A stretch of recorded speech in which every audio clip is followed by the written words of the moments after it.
तो दोस्तों Roman Reigns का रिटर्न हो चुका है डब्ल्यूडब्ल्यूई के अंदर और ऐसे में रोमन रेंज के रिटर्न के बाद डब्ल्यूडब्ल्यूई को काफ़ी ज़्यादा फायदा हो रहा है। जहाँ पे सोशल मीडिया की बात कर ले तो 50 बिलियन से ज़्यादा का व्यू हो चुका है इनके इंस्टाग्राम और बाकी सारे अकाउंट को लेकर। यहाँ पे सिर्फ इंस्टाग्राम की बात करें तो 1 मिलियन का व्यू मिल गया था इनको 1 घंटे के अंदर ही। अब ऐसे में रोमन रेंज आए हैं तो मर्चेंडाइज ना भी ऐसा हो ही नहीं सकता। जहाँ पे रोमन रेंज का ओटीसी 1 का टी शर्ट और इनका जो लिमिटेड चैंपियनशिप का कलेक्शन है वो ऑलरेडी सोल्ड आउट हो चुका और नंबर 1 पे चल रहा है इनका मर्चेंटाइज में। तो ऐसे में रोमन रेंज के आने के बाद डब्ल्यूडब्ल्यू को काफी अच्छा प्रॉफिट हो रहा है। जहाँ पे रोमन रेंज के मर्चेंटाइज काफी लगातार बिकते जा रहे हैं, ऑलमोस्ट सोल्ड आउट हो चुके, जो कि लिमिटेड था, कलेक्शन के काफी अच्छा था, जिसका प्राइस $600 था। लेकिन फैंस ने ऐसा नहीं देखा था कि वो खरीदते गए ऑलमोस्ट सोल्ड आउट हो चुका है। डब्ल्यूडब्ल्यू के लिए काफी अच्छा साबित हो रहा है रोमन रेंज का रिटर्न। और ऐसे में अब रोमन रेंज को एडवर्टाइज कर दिया गया है नेक्स्ट टू रॉ के लिए, जहाँ पे समर स्लैम से पहले 2 रॉ होने वाले हैं। ऐसे में रोमन रेंज हमें दोनों रॉ के शो पे देखने को मिलने वाले हैं, जहाँ पे हो सकता है पहले इनको बिल्ड किया जाए मैच के लिए, फिर यहाँ मैच शेड्यूल किया जाए और अगले में कुछ मतलब कंट्रोवर्सी या फाइट हो जहाँ पे इसका हाइप और बढ़ सके। तो ये काफी ज्यादा बिल्डअप हो रहा है रोमन रेंज को लेकर। तो डब्ल्यूडब्ल्यू कोशिश करेगी ज्यादा से ज्यादा मतलब रोमन रेंज का टाइम लिया जाए और उनको और ज्यादा सेगमेंट में रखा जाए। जहाँ पे अनुमान यही लगाया जा रहा है कि रोमन रेंज एक टैग टीम मैच के अंदर होने वाले समर स्लैम में, जो कि जे उसो इनके साथ देंगे और ब्रॉन्सन रीड और ब्रॉन बेकर होंगे सामने इनके। ये आने वाली रॉ पे कंफर्म होने वाला है कि मतलब रोमन रेंज किस टाइप का मैच करने वाले हैं। अब नेक्स्ट खबर आ रही है सेथ रॉलिंस की इंजरी को लेकर, जहाँ पे सेथ रॉलिंस इंजरी काफी ज्यादा मतलब बताई जा रही है क्रिटिकल है, ऐसा वही बता रहे हैं। सेथ रॉलिंस ने एक इंटरव्यू में उन्होंने बोला है कि वो अपनी बॉडी को जानते हैं और काफी लंबा समय लेने वाले हैं वो, और काफी दिन तक डब्ल्यूडब्ल्यू से बाहर रहने वाले हैं। तो ऐसे में एक मेजर चेंज होने वाला है डब्ल्यूडब्ल्यू के स्टोरी लाइन में, क्योंकि सेथ रॉलिंस इंजर्ड है और सेथ रॉलिंस ऐसा कह रहे हैं। लेकिन कई लोगों का ये भी कहना है कि ये सेथ रॉलिंस की जो इंजरी है वो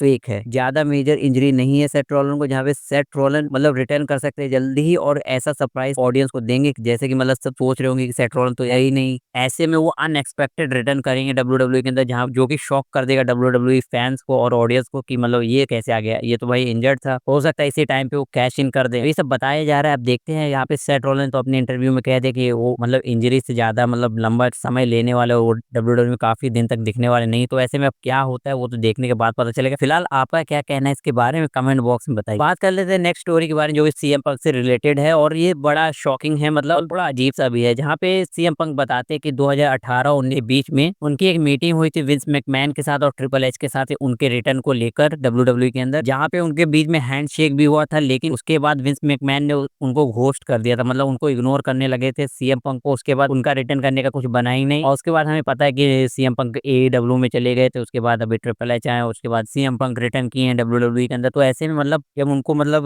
सीएम पंक को लाना ही नहीं था डब्ल्यूडब्ल्यू के अंदर, तो उन्होंने उस समय मतलब उनके साथ मीटिंग क्यों की, सीक्रेट मीटिंग क्यों की, हैंडशेक क्यों किया। अब ऐसा पता नहीं, अब ये बात निकल के आई है, कितनी सच है कितनी झूठ हुई है, ऐसा अब ये बात निकल के आई तो मैंने आपको बता दिया है। अब बात कर लेते हैं गोल्डबर्ग से रिलेटेड एक न्यूज के बारे में, जहाँ पे हाल ही में अभी गोल्डबर्ग ने एक मतलब पॉडकास्ट में अपना इंटरव्यू दिया, जहाँ पे उन्होंने बताया कि वो खुश नहीं है अपने रिटायरमेंट को लेकर, जहाँ पे इस रिटायरमेंट को और अच्छा बनाया जा सकता था। यहाँ पे डब्ल्यूडब्ल्यू ने इसको मेन इवेंट में नहीं रखा, जैसे कि मतलब कोई बड़े से मतलब इवेंट में, जैसे कि अभी समर स्लैम होने वाला था या फिर रेसलमेनिया, ऐसे रॉयल रंबल, इस सब में उन्होंने इनके रिटायरमेंट को नहीं रखा। वो थोड़ा अपसेट है इस सब चीजों को लेकर। उसके बाद उन्होंने कहा कि मतलब जो उनका रिटायरमेंट स्पीच था उसको भी कट ऑफ कर दिया गया। अगर यहाँ पे अंडरटेकर या जॉन सीना होते तो क्या डब्ल्यूडब्ल्यू वाले ऐसा करते? इंटेंशनली उन्होंने नहीं किया ऐसा, वो भी ये बोलते हैं, लेकिन क्या अगर अंडरटेकर या जॉन सीना होते तो ऐसा वो करते? साथ ही में फिर उन्होंने बोला जो उनका मतलब फाइटिंग था उसमें उन्होंने काफी एफर्ट दिया और उसके बावजूद डब्ल्यू वालों ने प्रमोशन के तौर पर मतलब उनके काफी सारे सेगमेंट काट दिए, कॉमर्शियल एडवर्टाइजमेंट चलाया गया जो कि उनको पसंद नहीं आया। तो वो कहते कि उनका मतलब ये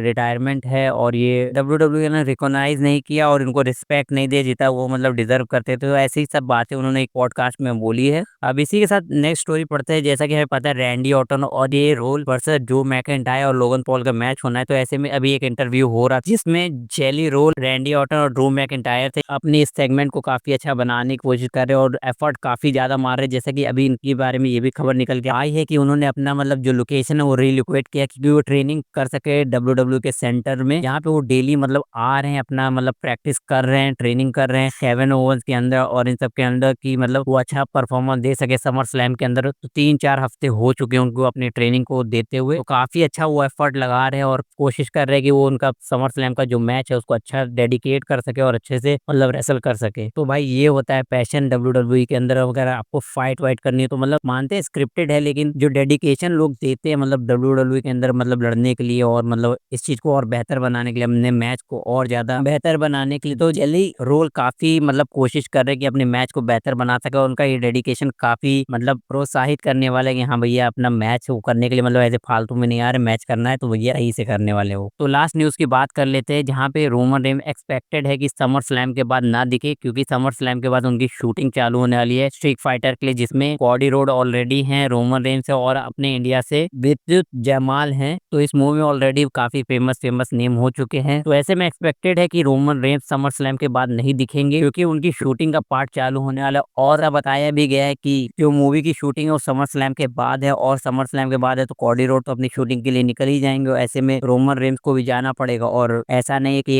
एक हफ्ते की शूटिंग की और उसके बाद लौट के डब्ल्यूडब्ल्यूई के अंदर आ गए, तो उनको कंटिन्यू वहाँ पे शूटिंग करनी पड़ेगी। तो ऐसे में अब एक्सपेक्टेड है कि मतलब रोमन रेंस फिर से लंबे समय के लिए मतलब डब्ल्यूडब्ल्यूई से बाहर होने वाले हैं। अब ऐसा होता है कि नहीं, अब तो उस आने वाला समय बताएगा और समर स्लैम के बाद हमें पता चलेगा। फिलहाल तो ये एक्सपेक्टेड है कि वो समर स्लैम के बाद नहीं दिखेंगे। आपका क्या कहना है इन सब के बारे में कमेंट बॉक्स में बताइए। होप सो आप अपडेट हो गए हों डब्ल्यूडब्ल्यूई से रिलेटेड न्यूज और अपडेट को लेकर।